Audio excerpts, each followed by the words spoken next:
अस्सलाम वालेकुम। आप देख रहे हैं पाक एक्सक्लूसिव टीवी। अगर आपने चैनल को सब्सक्राइब नहीं किया तो करें। उमर शरीफ के हवाले से ब्रेकिंग न्यूज़ ये है कि उमर शरीफ अभी और इस वक्त एयरपोर्ट पहुंच गए हैं और उनको एयर एम्बुलेंस में शिफ्ट किया जा रहा है और वो पाकिस्तान से जो है वो जर्मनी जाएंगे और जर्मनी में कुछ देर स्टे करेंगे।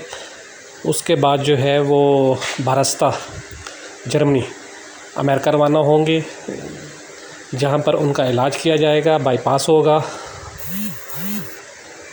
उमर शरीफ की तबीयत कल ख़राब हो गई थी, जिसकी वजह से जो है उनको अमेरिका शिफ्ट नहीं किया गया, बल्कि यहाँ तक हुआ कि एयर एम्बुलेंस वापस जा रही है, जिस पर उमर शरीफ की वाइफ ज़रीन ने वज़ीर-ए-आज़म पाकिस्तान से अपील की कि वो इस काम में मदाखलत करें और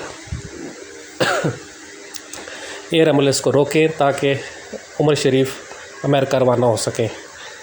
इस वक्त ताज़ा तरीन ये है कि उमर लेंस एयरपोर्ट पर मौजूद है और उमर शरीफ को आगा खान हॉस्पिटल से एयरपोर्ट मुंतकिल कर दिया गया है। ये आप देख सकते हैं कि उनको एम्बुलेंस में शिफ्ट किया जा रहा है।